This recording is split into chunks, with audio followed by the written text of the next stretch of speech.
Alors là, maintenant, je vais inviter Altai Manchao, pardon, excusez-moi, Altai Manchao.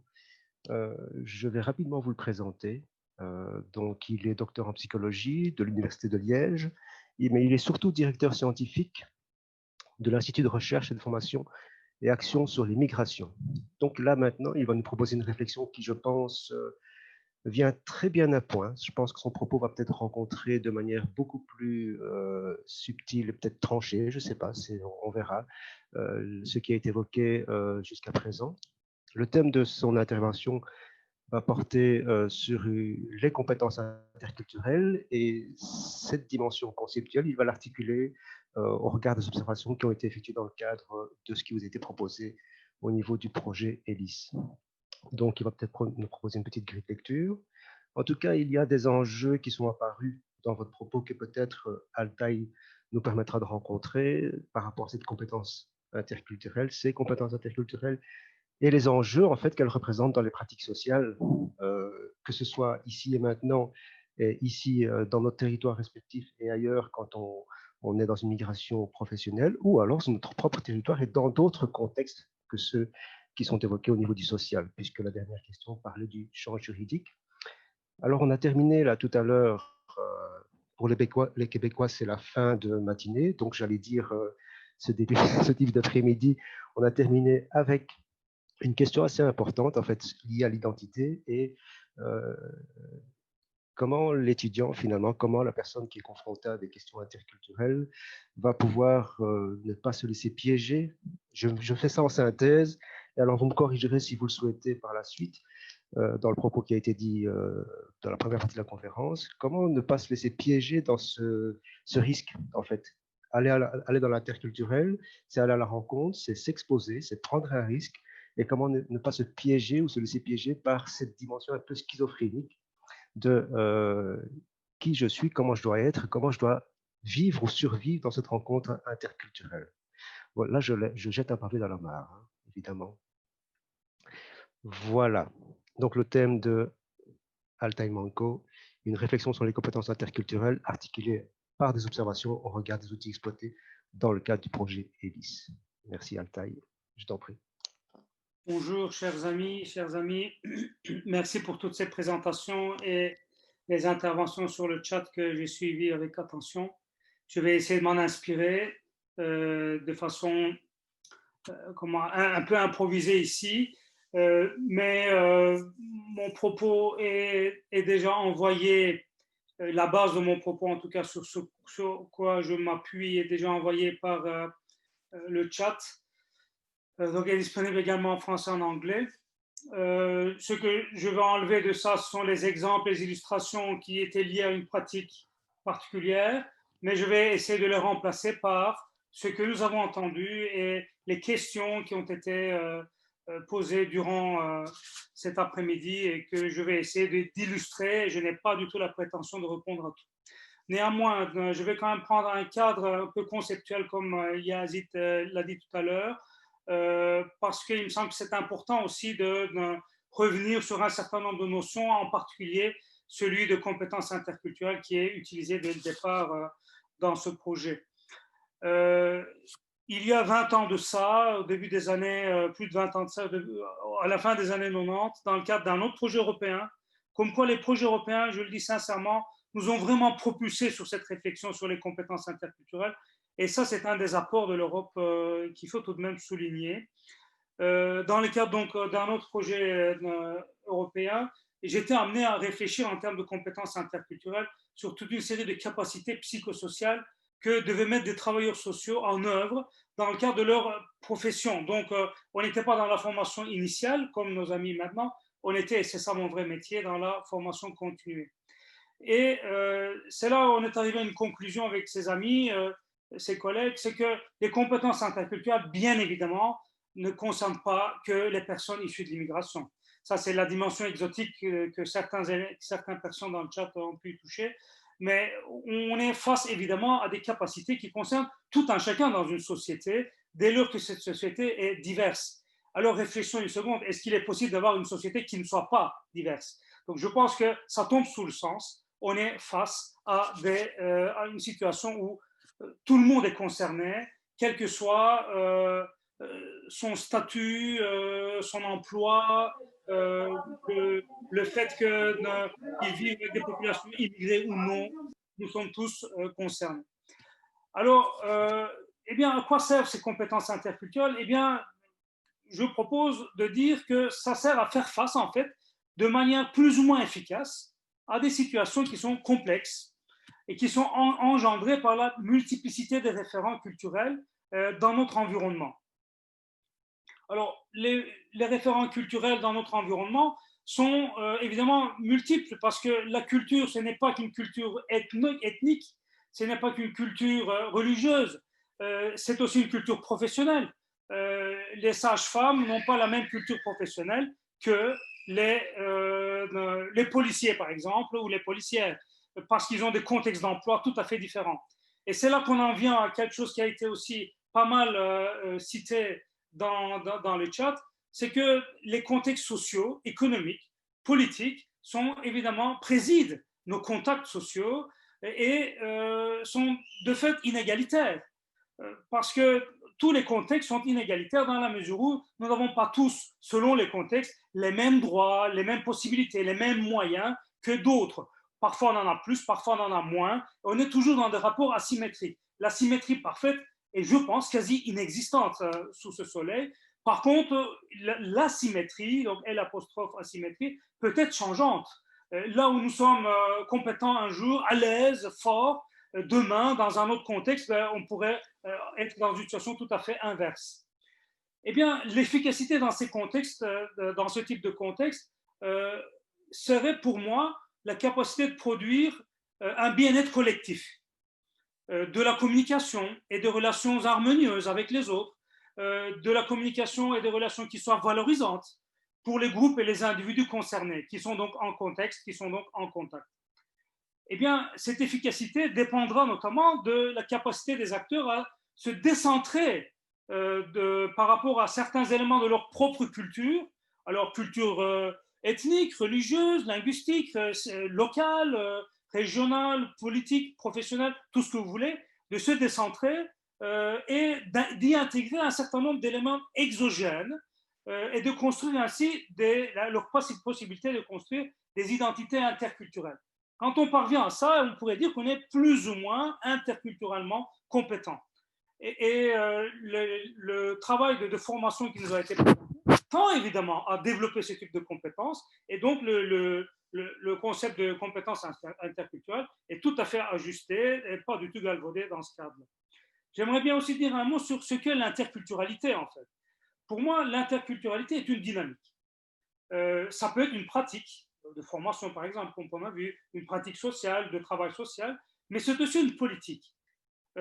Autrement dit, c'est une dynamique à construire, là où la multiculturalité ou la pluriculturalité désigne en fait une juxtaposition, j'ai envie de dire une simple juxtaposition, un état, ça serait la présence de fait dans un espace-temps de porteurs de cultures ou de sous-cultures variées. Donc, autrement dit, tout segment social, une classe, une école par exemple, un club de sport, l'espace public en soi, tout segment social est en fait déjà une juxtaposition de diversité. Donc, on est déjà face à une multiculturalité. Par contre, comment construire à partir de cette multiculturalité une interculturalité dépend de l'objet d'une politique, et l'objet d'une action, et l'objet d'une pratique. Et si cette pratique réussit, on construit de la multiculturalité une forme d'interculturalité, ou autrement dit, il y a une interaction renforcée, bonifiée, qui va permettre en fait aux gens de développer des parcelles d'identité interculturelle. Si on ne fait rien, on laisse la multiculturalité se faire, cette interculturalité va se construire spontanément quand même. Mais alors, ça va prendre beaucoup plus de temps, et peut-être même que ça risque d'être douloureux dans un certain nombre de situations. Et donc, penser l'interculturalité, c'est gagner du temps, c'est gagner une bonification sociale, c'est gagner en fait une forme de citoyennisation globale qui va permettre à tout un chacun de rompre en fait avec un certain nombre d'isolations et d'entrer en interaction. Donc voilà en quoi, pour moi, l'interculturalité est quelque chose qui est absolument à développer dans nos sociétés, forcément diverses. Alors, l'interculturalité et les communications interculturelles non seulement concernent des contextes, des segments sociaux extrêmement différents, mais concernent aussi des échelles d'intervention très, très différentes. Par exemple, à un niveau collectif, pour moi, les compétences interculturelles rendraient possible, dans un espace donné, une gestion positive et valorisante de la diversité culturelle. Elle supposerait donc ces compétences, à tout le moins l'empathie, l'écoute, le croisement de points de vue, la possibilité de croisement de points de vue, qui n'est pas toujours possible en fait, ainsi que la possibilité de varier ou d'alterner par rapport à des groupes culturellement hétérogènes les codes et les modes de communication. Parce que nous ne communiquons pas tous autant que nous sommes de la même manière. Et le fait d'utiliser aujourd'hui des outils numériques, c'est encore une couche de plus dans la diversité communicationnelle. Et certains sont capables, habitués à le faire, d'autres pas, ce qui est d'ailleurs générationnel. Vous voyez, un autre type de culture, les cultures générationnelles. À un niveau individuel maintenant, donc passons du global, du macro à quelque chose de plus micro, les compétences interculturelles, là ça devient un peu plus philosophique, correspondraient pour moi à la capacité que nous avons tout un chacun d'intégrer des identités plurielles dans notre concept de soi. Nous avons tous une certaine représentation de nous-mêmes, de nos origines, de nos valeurs, etc. Et d'y intégrer des éléments qui plurifient, si vous voulez accepter ce néologisme, qui diversifient en fait ce concept de soi. Et c'est quelque chose d'extrêmement important. Mais il s'agirait par exemple d'un processus qui permettrait d'articuler activement et dynamiquement, parce qu'il y a des choses qui vont se perdre, d'autres qui vont se rajouter, etc., des traits culturels présents à des éléments, donc aux traits culturels présents que nous portons, des éléments qui proviendraient de l'extérieur, d'autres traits culturels, d'autres traits sous-culturels que nous croisons dans nos dynamiques relationnelles, par exemple.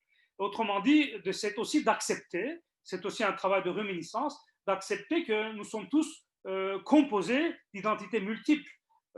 Ça a l'air évident, évidemment, pour nous, gentils travailleurs sociaux, autant que nous sommes, entre nous, mais est-ce vraiment pareil quand on regarde, par exemple, des réfugiés qui sont dans un camp quelque part en Grèce, ou ceux qui circulent en route, qui arrivent à la frontière hongroise, ou qui arrivent dans notre belle Belgique, dans un centre d'action sociale ou de formation, ou simplement dans un quartier, et quand le regard qu'on sait qui leur sont portés, qui est souvent dépréciatif, voire condescendante, etc., et qui nous permet de nous dire, ben, tiens, effectivement, est-ce que nous sommes tous, autant que nous sommes, à tout moment, capables d'intégrer des identités plurielles. Or, la culture que ces réfugiés pourraient porter, venant par exemple du Moyen-Orient, ben, cette culture est aussi la nôtre, et depuis des siècles, et sur de nombreux sujets.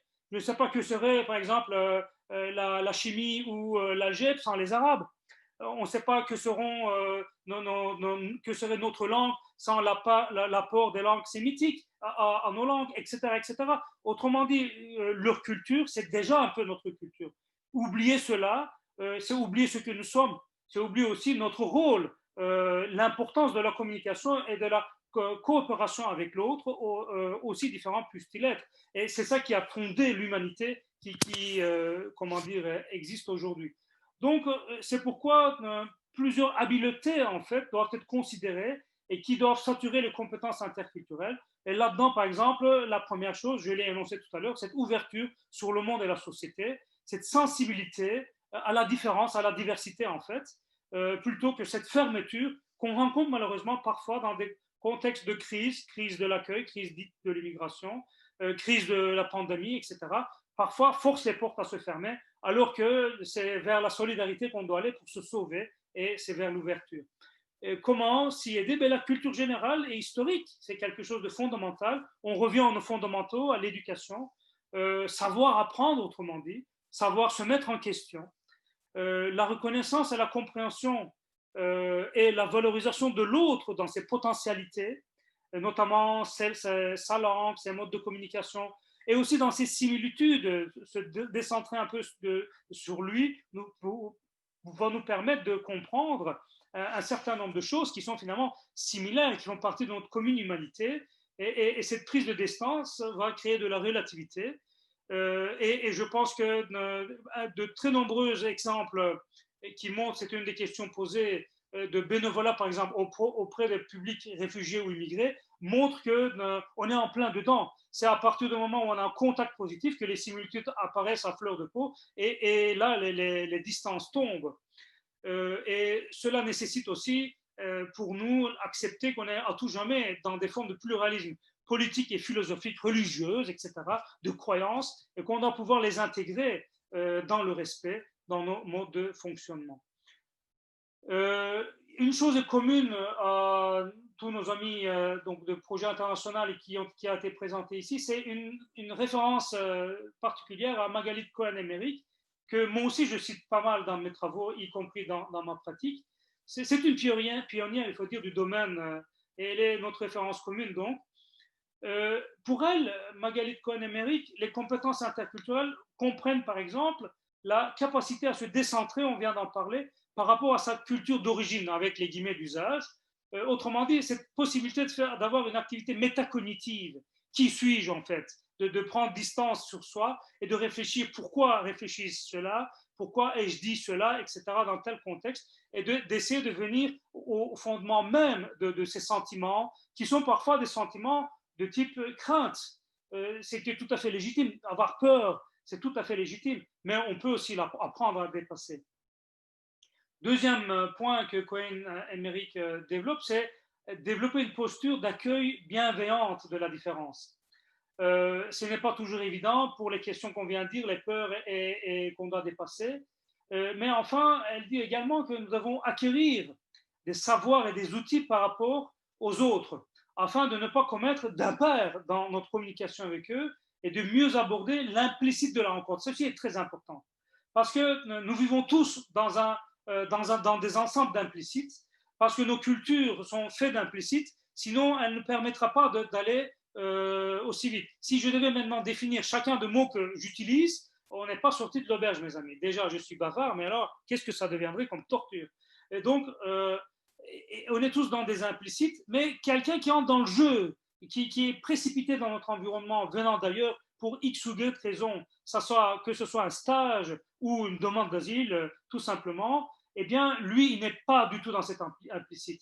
Donc, c'est très, très important de comprendre qu'il y a dans notre communication la part de l'implicite. C'est pour ça qu'on parle d'iceberg, en fait, qui a été tout à l'heure bien illustré.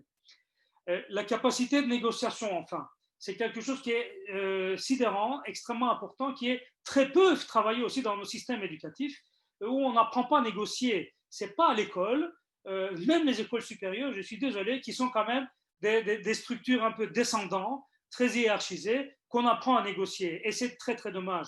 Or, la négociation, on l'a vu, qui a sa place dans le projet qui a été présenté, qui a sa place aussi dans l'exposé que je suis en train de faire, et ma conception de l'interculturel.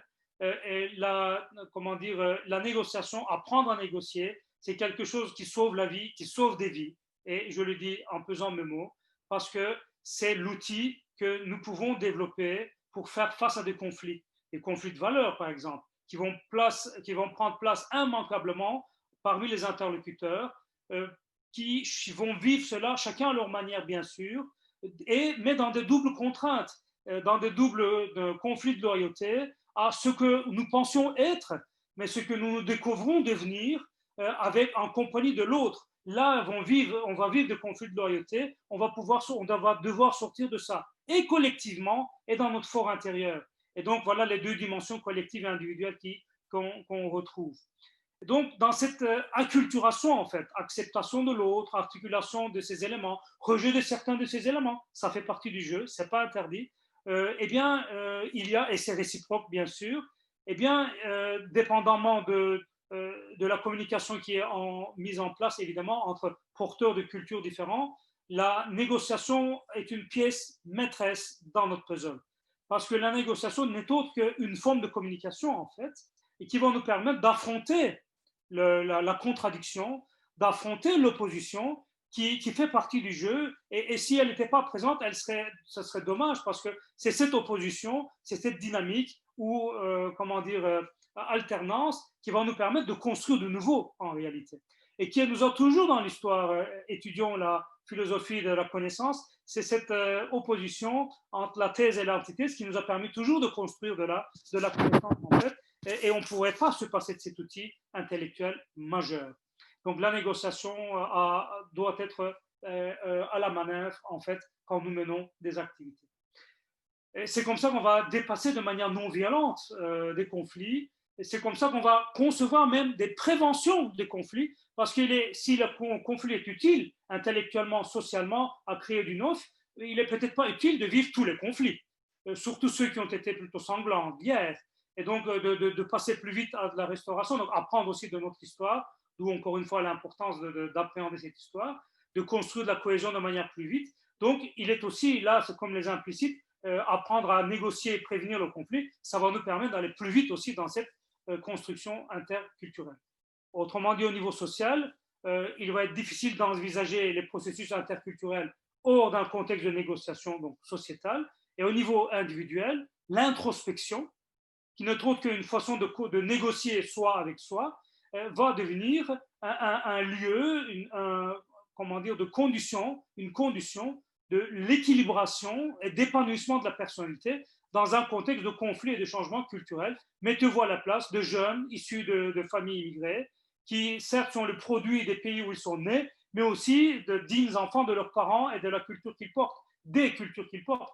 Et ces cultures peuvent concevoir des éléments qui sont contradictoires par rapport à toute une série de choses. Je vous laisse deviner lesquelles, et ils sont innombrables. Et donc, apprendre à négocier cela, faire entrer toutes ces diversités dans son concept de soi, c'est en fait devenir soi-même interculturellement plus fort. Et si on la développe aussi de manière collégiale, un groupe professoral, un groupe social, une association, etc., là, on va devenir interculturellement plus fort aussi au niveau communautaire. Et l'articulation des deux va faire qu'on va pouvoir prévenir les conflits. Donc, vous avez vu dans cette introduction un peu théorique, et je vous prie de m'excuser, que 20 ans plus tard, ces propos restent d'actualité. Et 20 ans plus tard, on voit, je n'aurais jamais imaginé quand j'ai écrit peut-être un des premiers livres en français qui a le mot compétences interculturelles dans son titre. Et puis, on ne s'est pas arrêté sur cette lancée, on a créé aux éditions de l'Harmattan une collection qui s'appelle Compétences interculturelles aussi, et idoine du livre, où on met justement toute cette investigation des collègues depuis une vingtaine d'années sur ce concept et les connaissances et les savoir-faire pratiques qui peuvent nous aider sur ce chemin. Eh bien, 20 ans plus tard, je me réjouis de voir des collègues, forcément plus jeunes, peut-être pas toujours d'ailleurs, travailler sur ces sujets avec des outils technologiques dans des contextes que je n'aurais pas pu imaginer, évidemment. Et je leur remercie de m'inviter ici pour partager avec vous cette expérience. Mais on pourrait quand même dire aujourd'hui, les questions qui ont été posées dans le chat sont là. Il n'est plus possible, je pense, 20 ans plus tard, de considérer la question de l'interculturel sans tenir compte d'autres dimensions de la diversité, comme par exemple le genre, les générations, et aussi, on a vu les statuts, les sans-papiers font partie aussi de notre interculturel. Mais à la différence des immigrés établis, ils sont sans papier, ils ne sont pas vraiment citoyens. Et puis dans les immigrés établis, il y en a qui vivent des discriminations, ils ne sont pas non plus tout à fait égaux. On a toute une série d'asymétries. Il y a également professionnellement, au niveau de notre statut social, économique, financier, etc., des différences tout à fait, des asymétries tout à fait importantes, voire des violences sociales dans les rejets et exclusions dont on a parlé. Et donc, il faut absolument intégrer tout ça dans notre concept de l'interculturel, parce que les groupes, comment dire, rejetés, par exemple, les groupes gays, homosexuels, etc., LGTB, comme on dit, et puis l'acronyme continue, ont développé aussi des propres cultures avec un média, des lieux de rencontre, des lieux de débat, une action politique. Et tant mieux, ça nous apprend énormément de choses aux personnes qui font partie de la majorité hétérosexuelle. Cette minorité nous apprend à être très dynamique, nous apprend des choses extrêmement importantes. Et bien, ce qui montre qu'il y a une culture gay, une culture LGTB. Eh bien, on est aussi dans une forme d'interculturalité. Les ressentiments, le vécu des uns ne sont pas les vécus des autres. Et je crois que mutuellement, on a des choses à apprendre et on doit s'épauler à ce niveau-là. Alors, l'expérience des étudiants. qui sont peut-être présents dans la salle virtuelle. Je ne sais pas, autant associé à l'organisation pour le savoir. Si c'est vrai, je les invite à intervenir dans le débat, parce que je pense qu'ils pourraient appuyer cette affirmation. Dès lors qu'on est précipité dans une expérience interculturelle, dans un contexte de stage, donc dans un contexte quasi professionnel, des questions vont se poser, des relations intimes vont se lier, etc. Les questions de genre vont venir, parce qu'avant d'être d'une culture ou d'autre, les hommes et les femmes naissent hommes et femmes, peut-être X aussi. Et donc, on est là dans une identité qui nous imprègne beaucoup plus que nos cultures qui vont venir après avec l'apprentissage. Et donc, il y a un lien comment dire, entre ces questions et de généraliser l'approche interculturelle qui est notre propos aujourd'hui dans d'autres métiers. On a parlé d'architectes, on a parlé d'autres métiers du social, et de réfléchir l'abord de la diversité en général. Donc, cette généralisation est aujourd'hui pas en notre, comment dire, à notre nez 20 ans plus tard. Elle est d'ailleurs demandée, on a vu voilà, des architectes qui demandent à partager avec nous ça, et on comprend pourquoi. Je vais proposer enfin d'exposer quelques recommandations. Et d'ailleurs, si je suis trop long, il faudrait le dire oralement parce que je n'ai pas accès maintenant je regarde mes diapos, à l'image.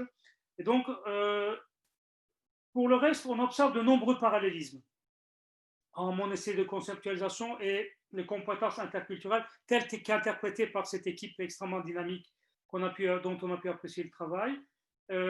J'en vois par exemple la preuve dans nos références communes, je l'ai dit, mais aussi dans ces deux notions, la négociation d'une part, on en a parlé, et l'évaluation, je vais en toucher un mot maintenant, et aussi dans les recommandations, qui sont extrêmement importantes. On ne peut pas mettre un travail, comment dire, à ce point stratégique comme l'interculturalité ou la gestion de la biodiversité, sans mettre tout le temps son métier, son ouvrage sur le métier. Il faut tout le temps être dans une forme d'auto-évaluation et évaluation interactive avec les usagers, les apprenants, les partenaires, etc. Et de se mettre au point des outils d'évaluation. D'où la dimension technologique va nous rattraper d'ailleurs. Et d'un bout à l'autre du projet, on a vu que nos amis ont pensé cette évaluation, certes dans le cadre de l'action formative avec les étudiants. On pourrait imaginer encore d'autres comment dire, modalités d'évaluation. Et donc, c'est extrêmement important. Négociation et évaluation, c'est vraiment deux concepts, deux apprentissages, deux pratiques, praxis même, je dirais, qui sont extrêmement importants dans notre approche. Ceci dit, on a des positions différentes aussi. Vous l'entendez peut-être dans l'expression, vous allez le voir dans les recommandations. Je suis davantage dans la formation continuée qu'initiale. Mais la différence nous enrichit, n'est-ce pas? Et d'ailleurs, il y a des questions dans ce sens dans le chat. Je suis plutôt local qu'international. Je travaille beaucoup en Wallonie, en Belgique francophone. Je forme des travailleurs sociaux ici de ma région, plutôt qu'à l'étranger, même si je suis quand même invité à l'étranger pour différentes raisons. Mais je pense que ça se sentira parce qu'il n'est pas possible d'imaginer une forme d'intégration interculturelle ou la gestion de la diversité à des niveaux, je dirais, macro, sans l'imaginer à des niveaux locaux. C'est vraiment là que ça se passe, parce que c'est dans le locaux que le contact se vit. Vous allez me dire, voilà, le contact est maintenant transnational par Internet, etc. C'est vrai, il y a des choses que la pandémie nous apprend aussi. C'est la première fois, je vous le dis pour la petite histoire, que j'ai fait une conférence en ligne. C'est vraiment ma toute première fois, alors je vous demande d'être indulgent. Par contre, mais les contacts, les regards, tout ce qu'ils échangent autrement que par le verbe, par la parole, par le regard et le geste, se vit vraiment au contact du local. Et ça, c'est extrêmement important et ça nous imprègne à même la peau. Et donc, la question du local est extrêmement importante. D'ailleurs, les stagiaires ont vécu une expérience locale, n'est-ce pas? Et ils vont l'internationaliser, vont le ramener dans le cadre de leur rapport. Venons-en un petit peu aux questions de technologie. Moi-même, je n'y suis amené que depuis peu. Mais voilà, chacun a son métier. Et ce contexte de pandémie, heureusement, je m'intéresse aux technologies dans notre métier social un peu avant que la pandémie n'arrive. Mais la pandémie nous a vraiment appris des choses. La preuve, voilà, la première conférence sur les ondes. C'est très, très important, stratégique de maîtriser les technologies de communication. C'est quelque chose où les générations plus jeunes, par exemple, ont, me semble-t-il, des choses à nous apprendre. Et là, tant mieux, parce que ça peut inverser aussi très utilement l'asymétrie étudiant-enseignant, apprenant-formateur, ancien, nouveau, etc., expérimenté, non expérimenté dans le métier. Eh bien, c'est des choses qui peuvent inverser nos rapports sociaux à ce niveau-là, et tant mieux. C'est quelque chose qui va nous enseigner également. Et donc, les technologies aussi, ajoutons ça comme concept parmi le duo que je vous ai cité. Et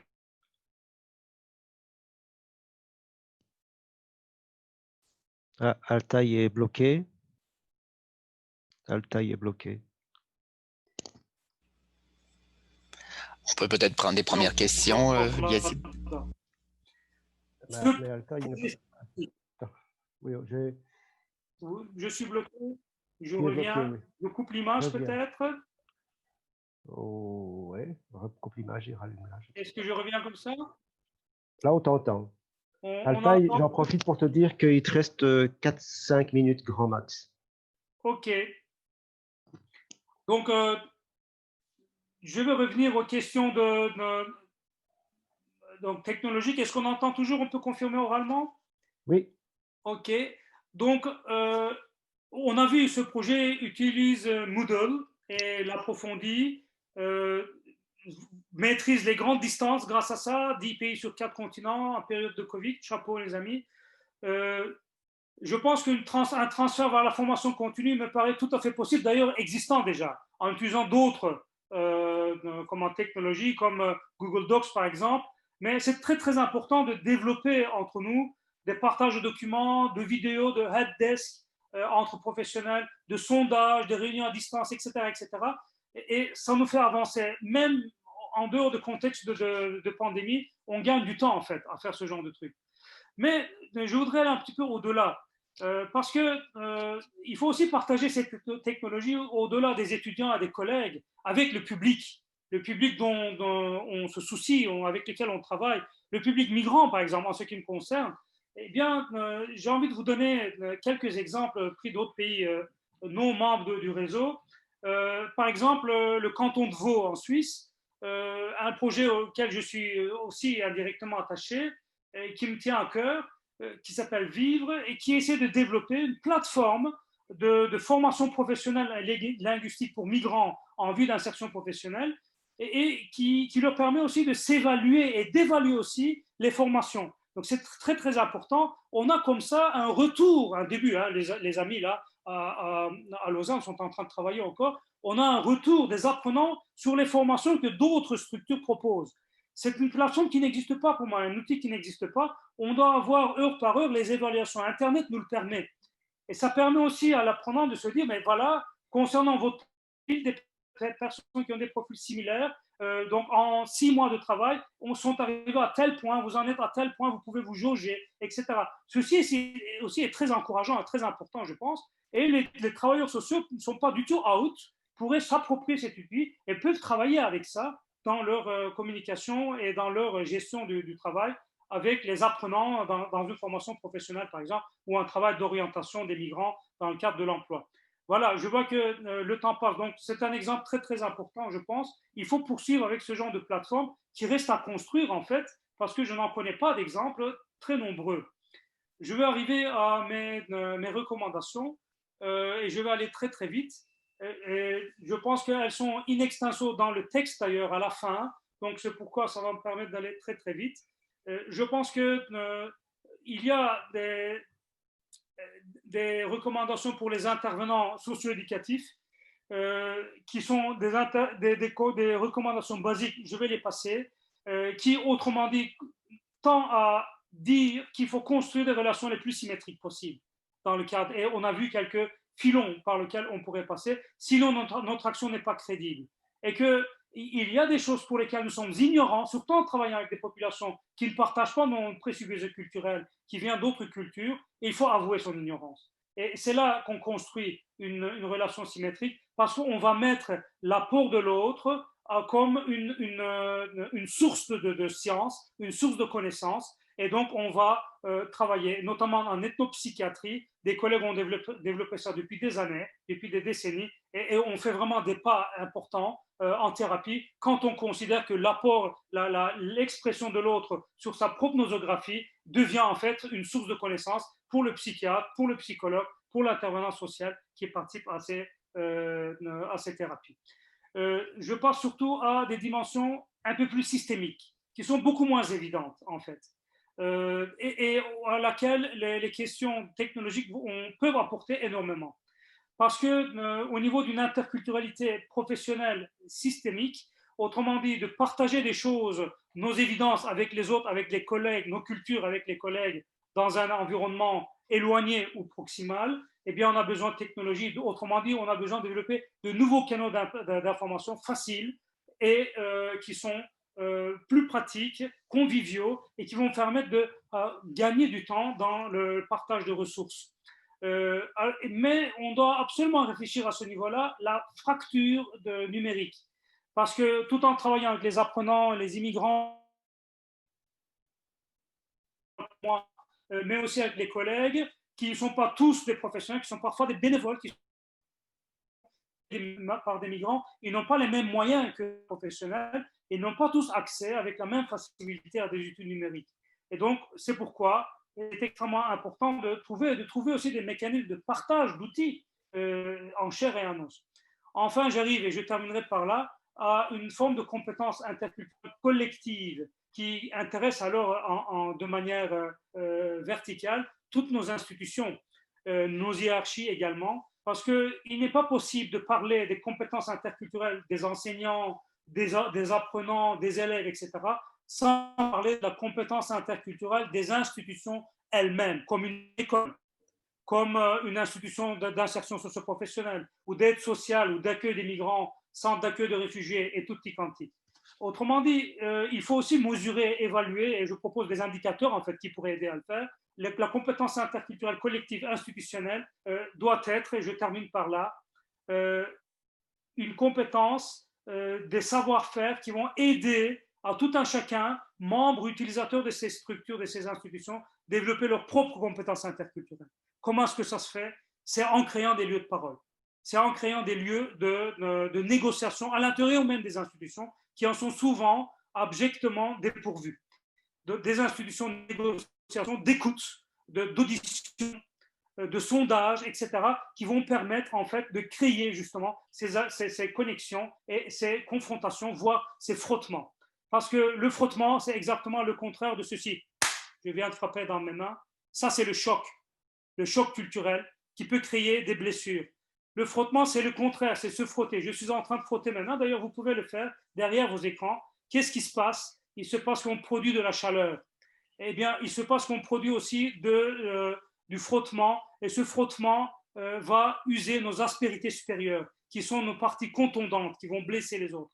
Et ainsi, de frotter au frottat, on finit par se lever. Je n'en connais pas de meilleure définition de l'intégration et de la cohésion sociale. Je vous remercie pour votre attention. Merci beaucoup, Altai Manco. On a envie de dire bravo. C'est presque une ode à la rencontre. C'est très bien. J'ai bien aimé cette image de la fin. Je pense que les collègues ici s'exprimeront par rapport à cela. Avant de laisser la place aux questions, juste deux petits mots en fait. On a une bonne demi-heure, je pense, pour questions-réponses. Je crois qu'il faut vraiment aller à la rencontre de l'expertise d'Altai Manco. Je retiens ceci, une phrase assez percutante. Leur culture, c'est déjà un peu notre culture. Et c'est assez intéressant parce que les étudiants, peut-être François pourra en témoigner tout à l'heure, les étudiants, dans leur projection de stage à l'international, sans s'en rendre compte, mettent en œuvre leur inconscient et finissent par comprendre que, tiens, si je fais ce choix à l'international, c'est pas un hasard.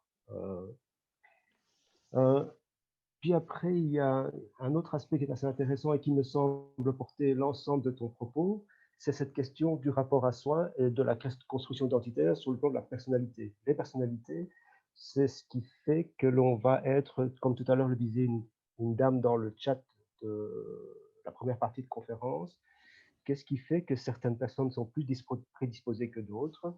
Et j'observe que depuis 30 ans que je travaille dans l'enseignement, c'est comme ça que ça se passe. Et donc là, tu es en train de mettre le doigt sur quelque chose d'assez essentiel et qui participe évidemment à ce que je vais appeler peut-être une cause psychologique, puisqu'elle participe à la construction identitaire et à la personnalité des personnes. Qu'est-ce qui fait que l'individu doit devoir développer cette capacité à négocier, c'est-à-dire à se négocier pour pouvoir se négocier avec autrui et avec le contexte? Est-ce que c'est quelque chose qu'il faut de plus en plus travailler, parce que tu soulignes cela comme étant une forme de compétences très très peu travaillées dans nos structures, et ça sauve la vie et ça sauve des vies. Tu es assez percutant dans ton propos, mais je crois que c'est important quand même que tu reviennes sur cet aspect-là des choses, parce que est-ce que ça voudrait dire que malgré nous, nous sommes en train, nous, de travailler sur la construction d'office, ça vous le savez, identitaire, mais aussi sur le façonnement de personnalités prédisposées à la rencontre d'abord avec soi-même et puis à la rencontre de l'autre pour passer de la culture à l'interculturalité. Ça, c'est en gros ce que je retiens dans ton propos. Et pour le reste, je pense que les collègues présents ici vont poser leurs questions. Je n'ai pas vu de questions dans le chat, les amis. Sabrina, François. Pas de questions à présent. Pas de questions. Mais peut-être que des personnes de l'audience souhaitent prendre la parole directement. Est-ce qu'on sait comment lever la main? Moi, je ne vois pas où je dois lever la main, moi. Bon, ben, parle comme ça alors, François, vas-y. On est entre nous, c'est très bien.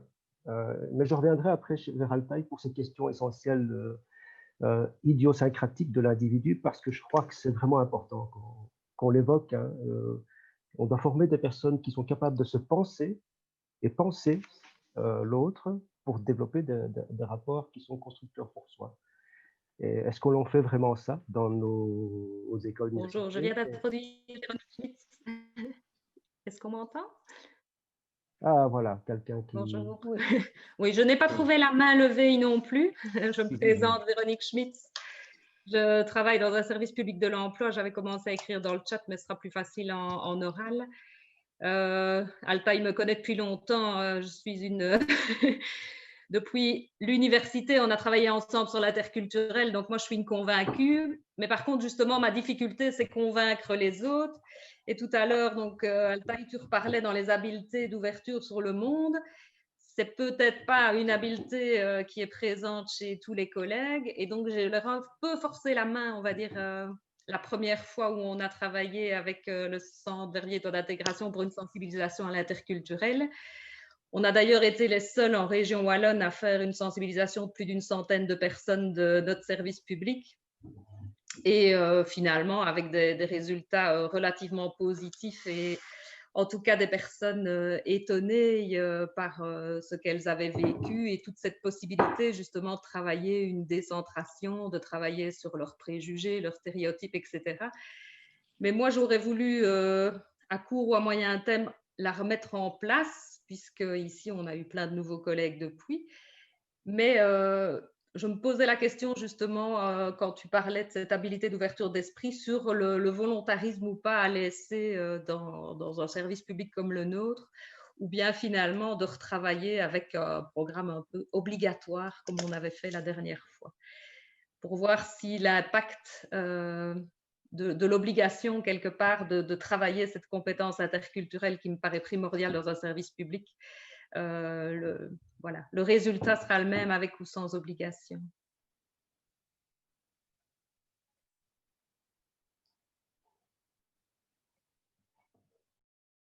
Il faut que tu allumes ton micro, Alta. Voilà. Oui, tu peux répondre tout de suite, oui, tout à fait. Donc je salue Véronique, effectivement, c'est de très bons souvenirs. Ce qu'elle demande rejoint aussi des choses qui ont été écrites dans le chat. Pourquoi sommes-nous certains sensibles, d'autres pas? Je crois que ça, c'est une question philosophique. Pourquoi sommes-nous ainsi? Et puis, on pourrait y répondre, finalement, quelle que soit la sensibilité que nous avons par rapport à la dite interculturelle, cette sensibilité peut se développer, peut s'apprendre. Nous sommes des formateurs, donc, et c'est à ça que travaillent finalement nos amis de Hélice, et essaient de développer cela. mais on va dire, on prêche aux convaincus parce que les gens qui ont décidé de devenir des travailleurs sociaux sont déjà un peu sensibilisés à ça. Je dirais voir, oui et non, mais en même temps, être sensibilisé naturellement et être sensibilisé professionnellement, c'est pas pareil. Donc, il faut, je pense, absolument penser au fait que, voilà, s'il y a des choses qui font partie de notre implicite, ça ne fait pas partie de l'implicite des autres et ça fait partie de l'interculturel aussi. Souvent, la pratique de l'interculturel nous apprend, n'est-ce pas, de ne pas être dans le direct, d'être dans l'indirect, dans le contournement de quelque chose, pour éviter justement ces aspérités qui pourraient blesser les uns et les autres, ou mettre les uns et les autres sur la touche ou sur la défensive, et alors on va avoir une fermeture et on ne va pas du tout obtenir ce qu'on souhaite. Donc, je dirais que peut-être une stratégie, c'est d'être axé sur la personne qui est en face de nous. Même si c'est un collègue qui habite dans la rue à côté, qu'on connaît depuis des années, ben c'est quelqu'un qu'on va aborder, qu'on estime par exemple difficilement ouvert aux autres, eh bien on va l'aborder à travers aussi ses intérêts, à travers notamment son confort psychologique et professionnel. Parce que c'est pas évident, évidemment, de travailler avec des personnes d'autres cultures et d'être affronté à ça tous les jours. C'est fatigant aussi. On va essayer de leur apprendre quelque chose et on s'y prend mal, ça ne marche jamais, on a parfois des remontrances, etc. On vit des situations de violence qu'on autoproduit parfois, souvent d'ailleurs.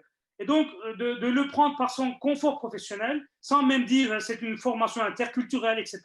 Souvent, quand on dit une formation interculturelle, ce n'est pas très populaire. On va dire « Oh, toujours pour les immigrés, nanana ». Moi, j'ai tout le temps ce genre de réaction.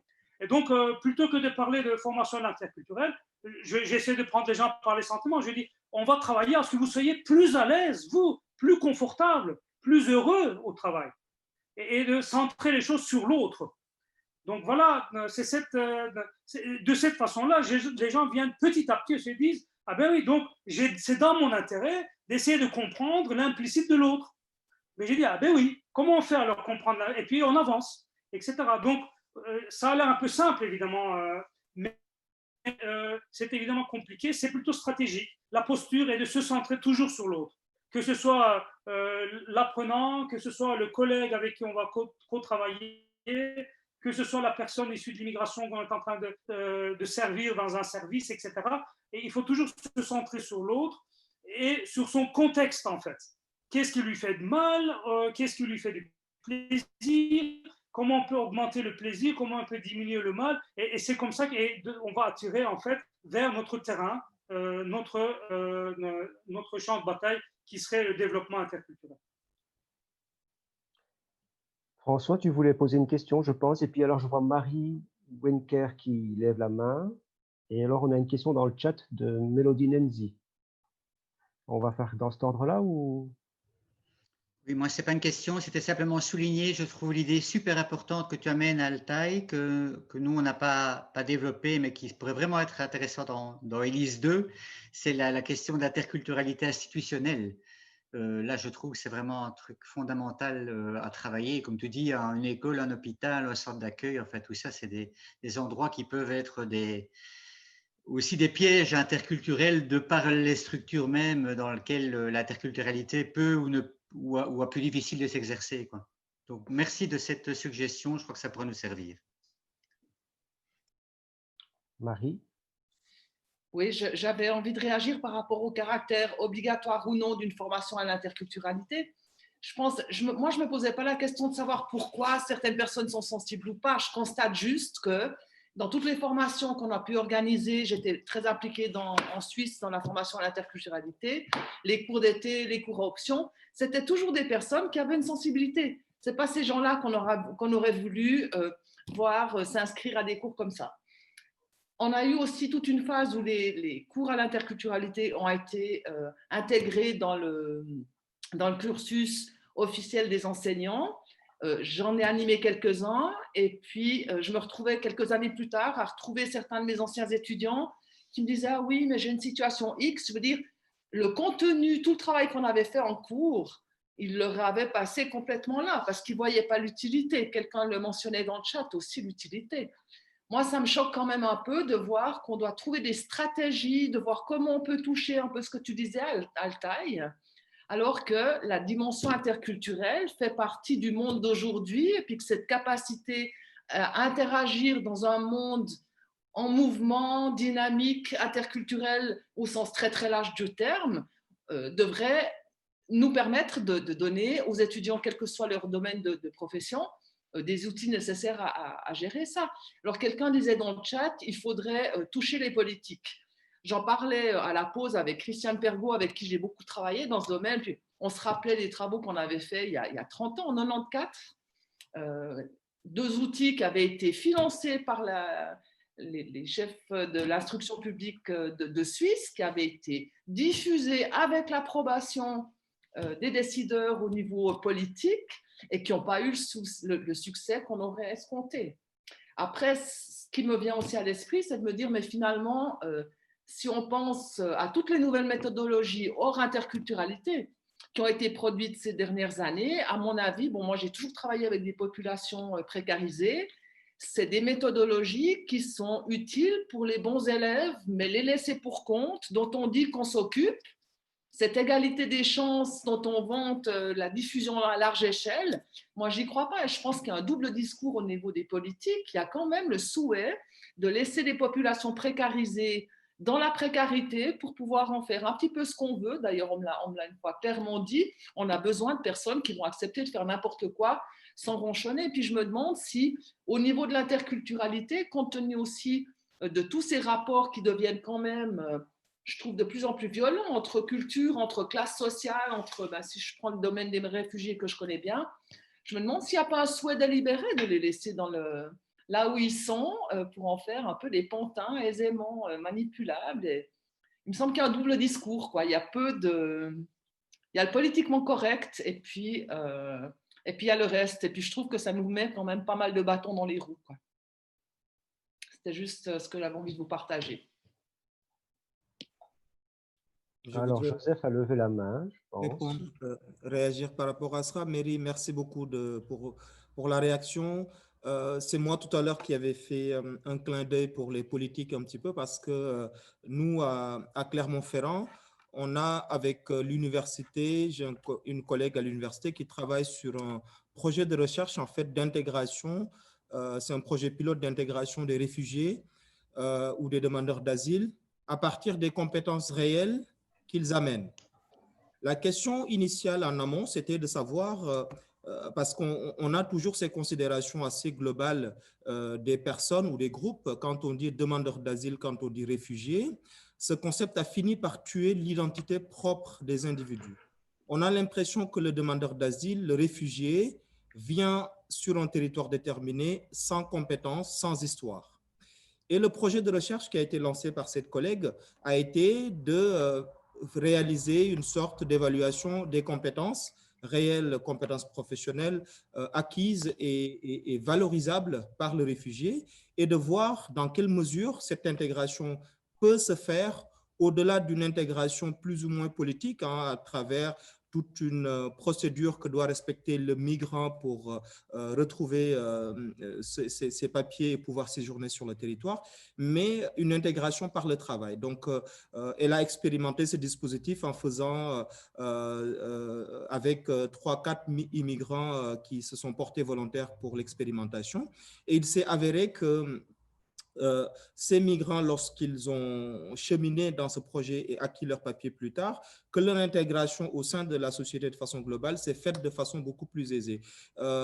Sachant que pour certains, par exemple, quand on a été avocat dans une société d'origine et qu'on avait un certain train de vie et qu'on se retrouve dans un autre pays à devoir faire une formation pour être boulanger ou pour être, avec tout le respect quand même que j'ai pour ces professions, vous voyez l'écart, en tout cas, de cadre de vie ou de perception même subjective du travail de la profession peut jouer un certain nombre de conséquences, en tout cas négatives pour l'individu. Et en ce sens, je pense que la dimension de ce projet, c'est vraiment maintenant, aujourd'hui, c'est OK si au niveau politique, peut-être, il y a de ces aspects que vous développez bien comme une certaine théorie marxiste de vouloir maintenir une certaine classe dans le manque et la précarité pour en faire ce qu'on veut, etc.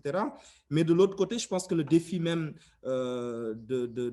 du travail de réflexion qu'on est en train de faire, c'est comment impulser une dynamique du bas à partir des travailleurs sociaux, à partir des personnes même concernées par ces situations de précarité, par ces situations de différence, pour monter vers quelque chose de beaucoup plus global et qui contraindrait un petit peu le politique vers des décisions beaucoup plus réfléchies. Je pense que ces notions de solidarité de façon horizontale sont en train d'être expérimentées sur plusieurs projets. Et je pense que l'un des défis aussi d'Hélice 2 sera de vulgariser, d'ouvrir le profit qu'en tout cas ces publics peuvent tirer de tels outils développés pour toujours accompagner le vivre ensemble, qui est encore une fois une dimension dynamique et non pas posée comme une juxtaposition, comme le disait Altaï Manso, des différences culturelles. Merci. J'aimerais intervenir. Oui. Oui. Et en fait, ce qu'on dit ici, comment dépasser ce stade, je pense qu'il est important de rallier des luttes. Nous sommes dans une lutte, en fait. Et en comparant, par exemple, d'autres luttes, égalité homme-femme, la présence des personnes avec handicap dans la société. Donc, on peut imaginer toute une série de luttes et essayer de passer en revue leur histoire. Par exemple, égalité hommes et femmes, il y a encore, y compris dans des pays comme les nôtres, beaucoup de choses à acquérir. Et je ne dis rien des pays un peu moins développés socio-économiquement. Et donc, qu'est-ce qu'on doit penser? Est-ce qu'au niveau interculturel, nous sommes moins bien ou aussi bien avancés? Je pense qu'il y a un parallélisme entre ces luttes, au niveau socio-historique également, et puis il y a un éveil. Il y a des choses qu'on allait, à la fin de la Première Guerre mondiale, ce qui se passait dans les camps d'accueil de Deuxième Guerre mondiale, accueil de réfugiés, etc. Est-ce qu'il y avait autant de soulèvements et de gens qui se sont organisés en association pour soutenir, etc. Donc, je ne sais pas, je pense qu'aujourd'hui, nous sommes beaucoup plus sensibles par rapport à ça. Et on met beaucoup plus de moyens, et les États sont obligés de suivre, bon gré, mal gré, quoi. Hein. Et donc, ce qui montre qu'on a quand même eu des avancées. C'est totalement insuffisant, je suis d'accord. On a quand même eu des avancées, donc il ne faut pas nécessairement être comme ça dans la morosité par rapport à nos avancées, mais il ne faut pas non plus dormir sur ses lauriers. On a beaucoup de choses à faire. Et pour moi, ce qui est important, c'est essayer de combiner des luttes, notamment parler de diversité plutôt qu'interculturelle ou intégration des migrants, parler d'inclusion plutôt que d'intégration des migrants, parce que l'inclusion concerne tout le monde dans la société, y compris les enfants des familles de la grande pauvreté qui ne sont pourtant pas immigrés du tout, etc. etc. Donc, parce que c'est de ces publics dont on parlait tout à l'heure, et je pense que c'est en combinant ces différentes luttes, en combinant ces différents publics, qu'on va pouvoir aussi montrer qu'il y a de l'utilité à ce qu'on fait et de gagner aussi à notre discours un certain nombre de collègues qui n'y seraient pas, en fait, pour montrer cette cohésion des luttes en quelque sorte, parce que nous sommes tous membres d'une minorité quelque part, en fait, et tous membres d'une majorité quelque part. Certains plus souvent membres de majorité que de minorité, mais tout ça change aussi spatio-temporellement. Donc, c'est pourquoi parler de l'inclusivité est en fait un bénéfice pour tout un chacun dans la société. Donc, c'est se revoir nos pratiques. Donc, je ne vais pas être trop long, simplement pour dire aussi que je crois beaucoup dans des dispositifs dits relationnels. Par exemple, le mentorat est un dispositif relationnel. Le bénévolat est un dispositif relationnel. Des stages pourraient être considérés comme tels, etc. Et donc, ces choses-là nous impliquent vraiment au cœur de la différence, au cœur de la diversité, au cœur de la rencontre de l'autre, et quel que soit l'autre, en fait, par la définition identitaire qu'on pourrait lui accorder. Et donc, et celle-là, ça nous apprend beaucoup, et c'est l'expression d'une personne qui me dit, qui pourtant rien n'avait amené à le faire, mais qui accompagne 2 jeunes mineurs non accompagnés afghans, et qui dit, j'ai beaucoup appris de ces jeunes, une personne pensionnée, et surtout, j'ai beaucoup plus de pouvoir maintenant, parce que lors de repas de Noël, c'est bientôt, mais on ne va pas pouvoir le faire, ou peut-être à distance, qui sait, la technologie aidant. Eh bien, elle dit, quand ça va être le repas de Noël, mon beau-frère, il va commencer à râler sur les réfugiés. Je vais pouvoir lui dire, ta gueule, moi, les Afghans, je les connais, ce sont des gens méritants. Donc, et c'est à ça qu'on doit arriver en fait. C'est comme ça que de proche en proche, on va créer des contagions. Ce que je dis est étudié dans des recherches en fait. Il y a des évaluations qui le montrent. Effectivement, tous ces dispositifs relationnels ont une magie en elles qui est leur bidirectionnalité. Non seulement on travaille à intégrer les gens, mais ceux-là même nous travaillent, nous, psychologiquement, à intégrer leurs concepts en nous. Et on est tout à fait dans l'interculturalité, et c'est comme ça qu'on peut contagionner aussi d'autres, par exemple le beau-frère. Voilà. Pendant que tu parlais, j'observe un petit peu les gens et je vois que Marie, elle a l'air d'être dans le partage avec ta réflexion. Peut-être qu'elle veut réagir, François aussi. Cela dit, dans le chat, il y a eu deux réflexions, dont une à laquelle tu as réagi, Joseph, une de Mélodie, et tu as de nouveau, François vient de réagir à une réflexion de Mélodie. Mélodie qui pose une question très claire, bon, qui revient sur le fait que finalement, depuis suffisamment longtemps, on est en train de reproduire des scénarios de formation et de construction qui font que finalement, on n'a pas le sentiment d'avancer. Elle pose la question de à quand un forum interculturel, interprofessionnel. Joseph, tu as réagi à cette réflexion-là en indiquant quelque chose d'assez précis. Et François, toi aussi, tu as réagi par la suite à une deuxième réflexion de Mélodie. Mélodie, si tu veux réagir, tu réagis. Hein. Tu me coupes la parole et tu réagis sans problème. Et donc, Joseph, tu fais une proposition finalement d'ouverture et tu parles de la formation et de l'importance peut-être d'insuffler dans la formation quelque chose qui participerait à ce que Altaï évoque, même s'il le dit de manière assez énergique et peut-être brutale, à la construction identitaire des uns et des autres pour la rencontre. Alors, il y a peut-être deux versants de travail. La construction identitaire du citoyen au sens premier du terme. Peut-être qu'il ne faut pas travailler sur cela à tous les niveaux, quelles que soient les formes d'enseignement. Et puis peut-être les professionnels ou ceux qui vont devenir professionnels, comment les préparer justement à cette rencontre-là. Est-ce que l'enjeu, c'est de travailler sur tous les citoyens ou alors de choisir un secteur d'intervention, exemple les professionnels?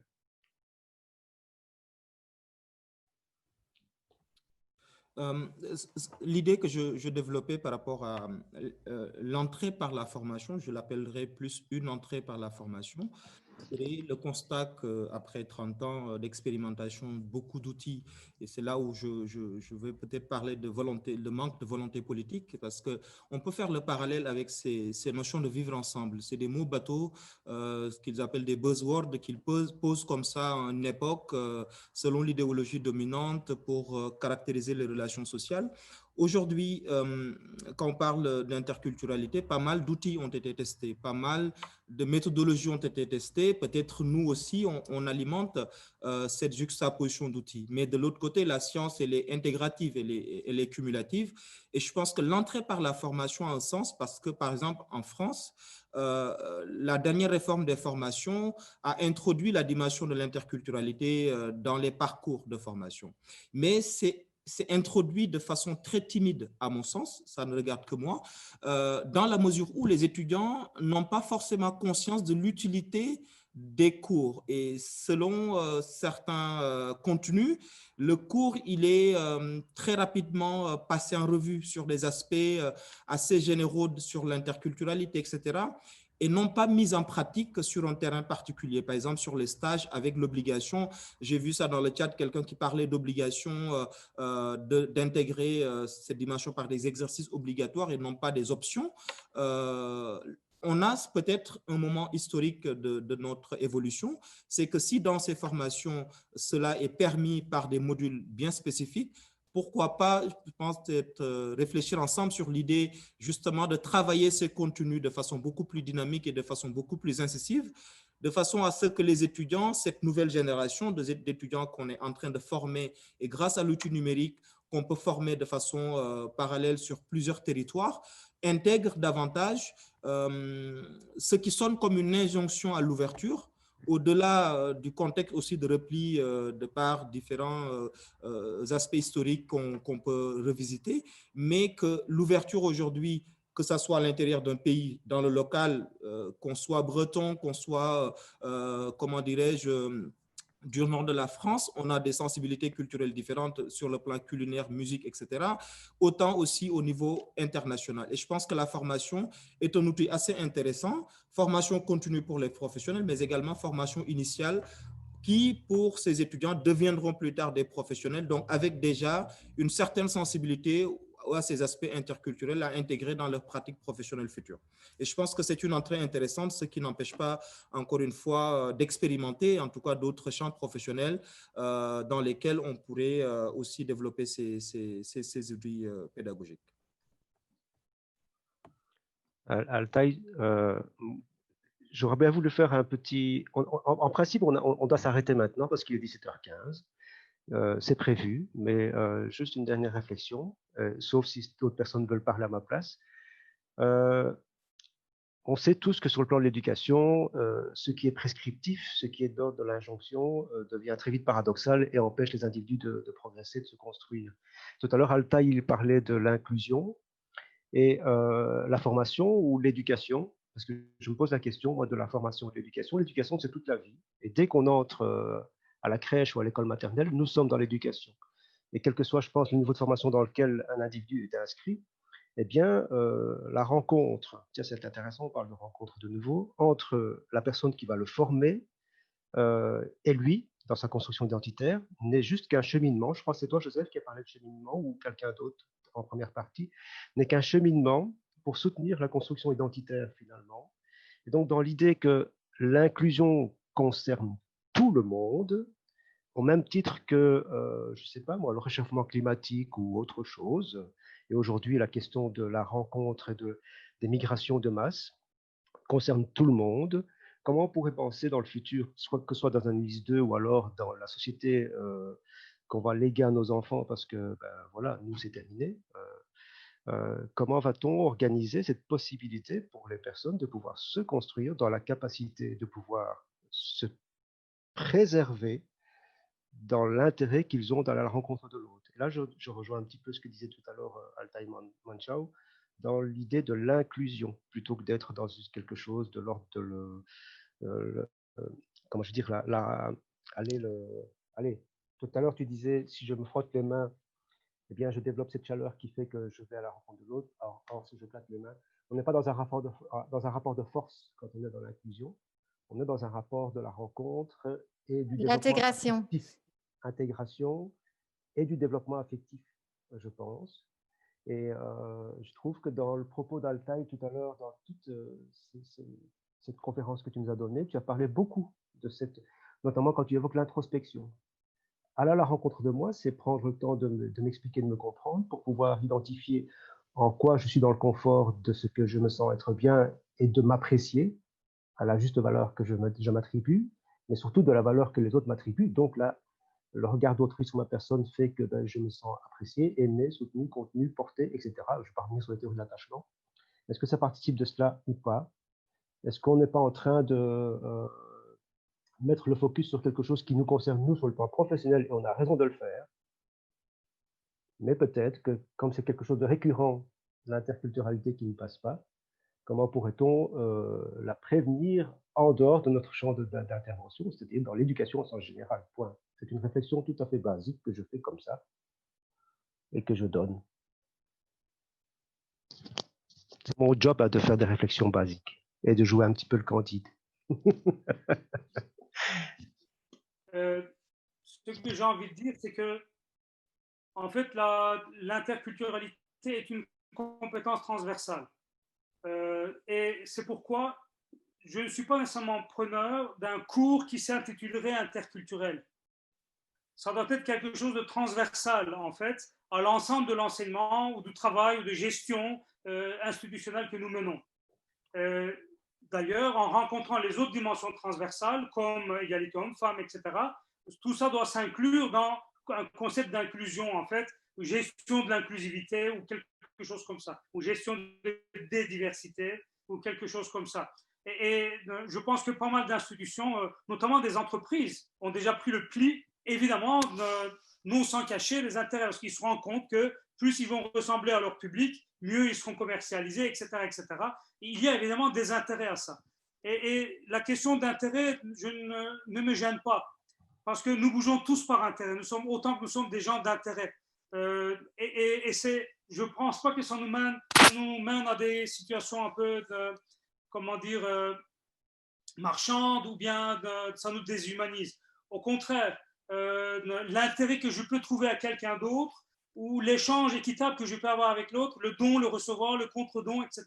C'est ça qui va construire notre commune humanité.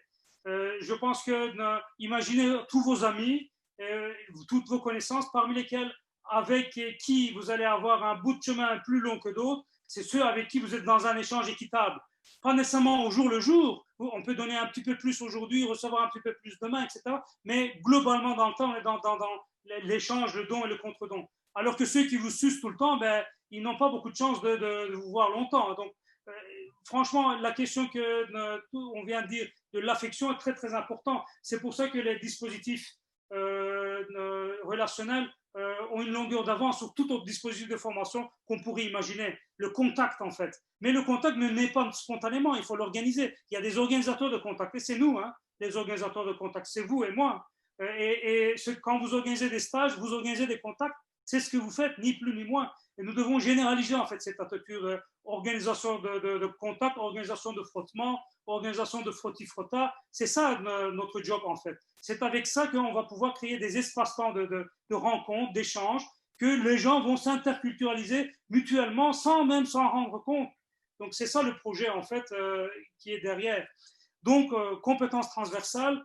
Pour moi, pas besoin de cours spécifiques, mais il faut vraiment une attention générale sur l'ensemble des cours, par rapport à ça, sur l'ensemble des dispositifs que nous mettons en œuvre en tant que formateurs. Et par ailleurs, par rapport aux espaces, est-ce qu'il faut faire une plateforme interculturelle? Pourquoi pas, ça peut aider. Encore que François le sait bien, nous sommes dans une structure qui s'appelle l'AIFRIS, qui est l'association de formation et d'intervention sociale, et qui a une branche belge, qui est internationale aussi, qui tourne bien, qui a pas mal déjà fait des congrès. Et par exemple, là, je me trouve souvent assez seul à invoquer des questions qui touchent l'interculturel. Donc, on ne voit pas effectivement. Peut-être qu'il faut développer quelque chose de spécifique. Je n'en sais rien, contrairement à ce que je viens de dire. Pareil, l'ARIC, l'Association pour la recherche interculturelle, qui est mondiale et qui est très ancien, qui a déjà fait des congrès en Belgique. Eh bien, je suis parmi les seuls membres belges. Donc, il y a des structures qui existent, on peut les prendre d'assaut, en fait. Plutôt que d'en créer de nouveaux, on peut les chercher, on peut aussi correspondre et s'écrire pour se renseigner. Donc, maintenant, s'il y a une autre structure qui doit se créer au niveau local, communauté française, pourquoi pas? Donc, ça peut être tout à fait intéressant. Merci beaucoup. Je crois sauf si quelqu'un souhaiterait intervenir, poser une question, je crois que c'est le moment, c'est l'instant. Ou sinon, on va clôturer tout doucement les débats, parce qu'il y a une conclusion qui doit être faite par l'équipe belge, si j'ai bien compris. J'aurais quand même voulu un tout petit peu rebondir sur une petite phrase que tu as dit, Altay, comme ça. L'interculturalité qui se développe sans même qu'on s'en rende compte. Ça, j'adore. Parce que c'est souvent le problème, c'est qu'à force de mettre des étiquettes sur des choses, on tombe un peu dans l'injonction paradoxale dont parlait Yazid. C'est vraiment comment on va faire pour faire en sorte que les rencontres puissent se passer dans des cadres, des contextes où ça se développe, ça se travaille, etc. Mais avec beaucoup d'énergie à mettre, comme tu dis, pour aménager le cadre et pour faire en sorte que tout ce qui est autour puisse développer ça. Et alors, merci aussi d'avoir un peu parlé de l'AIFRIS, parce qu'effectivement, c'est grâce à ça qu'on se connaît, Altay, hein, c'est grâce à cette association internationale du travail social, de l'intervention sociale, pardon. C'était ça l'AIFRIS, hein, l'association internationale de la recherche et de la formation sur l'intervention sociale. Et voilà, et c'est une association internationale, donc forcément, c'est une association pour laquelle l'interculturalité est une réalité aussi. Mais on sait, par exemple, là, dans cette association, comment la difficulté qu'on vit, c'est de faire se rencontrer la culture des formateurs, la culture des travailleurs, la culture des chercheurs et la culture des bénéficiaires. J'ose à peine ce mot. C'est encore une belle illustration de ce que tu nous expliquais au début, que l'interculturalité, ce n'est pas que des différences de culture au sens étroit du mot. C'est vraiment l'interaction de beaucoup de choses très différentes. Et donc, voilà, j'ai l'impression que on voulait tous vous accueillir ici à Bruxelles. Ben, on s'est accueillis l'un l'autre dans cette chambre numérique. Je vais laisser à chacun de mes collègues de Bruxelles dire un petit mot de conclusion. Je donne le mien maintenant. J'ai vraiment l'impression que c'était pour nous un beau moment d'avoir un peu vos réflexions, vos remarques. Nous, on est en train de conclure cette phase A et comme vous l'avez compris, on va déposer une application, comme on dit, pour essayer d'avoir un financement pour 3 années de plus parce qu'on sent qu'il y a encore beaucoup de choses à faire. Mais vraiment, rien que le chat qu'on voit là, qui a défilé sous nos yeux, nous, on va l'enregistrer précieusement comme le souvenir d'une belle discussion et avec quelques idées clés qu'on va essayer de réintégrer dans la suite de cette réflexion. Outre les idées qu'on savait qu'on devait encore travailler, il y a toutes celles que vous nous avez proposées. Et merci pour tout ça. Moi, j'ai vraiment envie de remercier les collègues québécois qui ont vraiment beaucoup travaillé à la préparation de ce résumé. C'est pas facile de résumer en 3 quarts d'heure, 3 années de travail, mais merci. Merci aux 3 collègues Chantal, Marie-Hélène et Karina d'avoir présenté ça. Merci à Martha d'avoir mis tout en œuvre au niveau technique pour que ça puisse vivre. Et encore ce matin, on avait une sueur froide avec les pannes de courant au Québec en se disant est-ce que ça va démarrer? Ça a bien démarré. Et ça se termine maintenant, effectivement. On avait dit 17h30, c'est bientôt le cas. Donc, on peut vraiment vous recommander d'aller consulter alors de manière un peu plus approfondie les différents outils ou ceux qui vous intéressent parce que je ne sais pas si on a assez insisté là-dessus, mais ce n'est pas du tout une collection qu'il faut absolument suivre de A jusqu'à Z. C'est une collection d'outils, on peut vraiment aller puiser le ou les outils qui nous intéressent là-dedans. Servez-vous-en, utilisez-les, diffusez-les en français, en anglais, dans les 2 langues. C'est vraiment le plus grand service que vous pouvez rendre à l'interculturalité, même si, y compris quand on ne se rend pas compte, hein, Altay. Voilà. Et puis alors, peut-être serez-vous intéressé de coopérer avec nous pour la deuxième partie. Donc, on a toutes vos adresses e-mail, on va vous informer de ce qui se met en route pour l'année prochaine et pour les 3 années qui viennent. Et vous êtes déjà peut-être des partenaires privilégiés pour être informés, pour être consultés, pour participer peut-être à certaines des expériences ou des formations qu'on va faire, recevoir des étudiants là où vous êtes, dans vos institutions, dans vos organismes. Donc voilà, on vous remercie d'avoir été là. On espère vous revoir bientôt pour la suite. Bien, donc comme tu l'as dit, que tous les membres de l'équipe belge vont prendre la parole, donc j'ajoute quelques mots. Alors c'est difficile de prendre la parole suite à ce que tu viens de dire, François. Je ne peux que rejoindre ce qui a été dit, donc remercier les collègues qui ont présenté le projet, mais aussi toutes les personnes qui ont réagi, donc non seulement pour les questions, mais aussi pour le partage des réflexions. Alors peut-être, je suis ravie de voir que c'est toujours dans le chat est apparu suite à la question de François qui vous demandait êtes-vous partant pour éventuellement participer à ELIS 2, donc voilà, je vois qu'il y a des réactions positives et donc nous y serons attentifs. Et juste un dernier mot, ça serait donc, si je ne me trompe pas, donc vous voyez, le webinaire a été enregistré et donc il sera encore disponible pour diffusion des contenus de ce que nous avons pu partager aujourd'hui. Donc ça, c'est aussi peut-être un rappel à faire dans le sens d'une éventuelle diffusion de tout ce qui a été dit. Bien, merci à tous et toutes. Et alors, Yazid, c'est pour toi. C'est gentil, ça. Je pense que j'ai assez parlé, moi, aujourd'hui. Donc, je vais juste vous dire merci beaucoup. Je trouve que les interventions étaient vraiment des interventions de très, très grande qualité. Je pense que là, il y a une phrase, je vais vous citer une phrase de Barack Obama, en fait, récemment. Donc, vous savez qu'il a publié une première partie de ses mémoires. Et alors, il a expliqué par rapport à l'engagement qui fut le sien dans le cadre de son mandat de président, de ses 2 mandats de président. Il expliquait à Humphrey, je ne sais plus comment, là, la célèbre journaliste américaine, il a expliqué, ben voilà, si j'y suis arrivé, c'est parce que j'ai eu la dose de mégalomanie suffisante. Lui-même, avant d'être président, il avait le sentiment qu'il n'était pas prêt à être président. Il savait qu'il avait des compétences, il savait qu'il s'engageait dans quelque chose de complètement hostile, un petit peu comme nos étudiants quand ils partent à l'étranger. Mais ce qui l'a sauvé, c'est qu'il lui a permis de tenir hors de l'eau, la tête hors de l'eau, et de maintenir le cap c'est d'accepter qu'il soit lui-même, alors qu'il ne l'est pas, dans une projection mégalomaniaque de ce qu'il projette pour lui. Et donc, je suis en train de me dire qu'aujourd'hui, les enjeux pour nous pour demain sont énormes. Et je crois qu'on doit oser. Et un des premiers enjeux qu'on avait mis en évidence, c'est ce rapport d'équité. Vous l'avez très longuement évoqué dans le cadre de cette conférence. L'équité, François, tu l'as dit tout à l'heure, entre le Sud et le Nord. Et je me rappelle qu'on a commencé à Bruxelles ce projet d'hélice, puisqu'on avait une conférence d'ouverture qui n'était pas associée au projet hélice, mais enfin que nous, on a intégré dans la perspective des étudiants. Le thème de la conférence de début, c'était ce que le Sud peut apporter au Nord. Et alors, il y a des auteurs extraordinaires qui sont venus, et je crois qu'il faudrait qu'on reparte de cela, et peut-être qu'on devrait mobiliser, comme vous l'avez très bien fait ici maintenant, les collègues qui sont arrivés avec des contenus très, très, très pertinents, et qu'il faut sauver.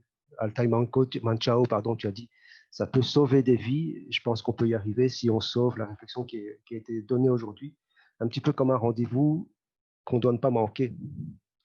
Voilà, voilà. Et merci à tous les collègues. Moi, j'ai été heureux de travailler avec vous toutes ces 3 années, même si j'ai été absent pendant une petite année. Bon, ben, on s'applaudit ou alors d'autres veulent réagir. Moi, c'est comme vous voulez. Si on s'applaudit, vous mettez les micros et on fait bravo à tout le monde. Ou alors, je ne sais pas, Joseph, il est parti, Joseph? Non, je suis là, je suis là. Je suis Joseph, c'est un héros, quoi. Il a repris le flambeau comme ça. Est-ce qu'on ne devrait pas allumer nos caméras une dernière seconde pour qu'on voit qui on est tous et allumer nos caméras, nos micros et puis on applaudit si on veut. Bravo. Qui travaille et puis qui m'a intégré. Tous ces visages. C'est ça le sens de l'interculturalité un petit peu, c'est cette intégration d'espace qui s'est passé à Porto, où j'arrivais novice un petit peu à la pointe des pieds et j'ai trouvé des personnes formidables qui m'ont accueilli et ensemble, on a fait ce premier jet de travail. La suite sera encore plus beau, je l'espère, et puis je suis très heureux en tout cas de l'intérêt que ça a suscité autour de vous, autour de vos collègues. Donc, bravo à tout le monde d'avoir été là. Merci beaucoup à tous. Et puis, je pense que la suite va être merveilleuse avec tout le monde, quoi. Voilà. On s'applaudit, François? Oui, volontiers. Bravo. On se frotte. Non, on se frotte, pas de bruit. Voilà. Parfait.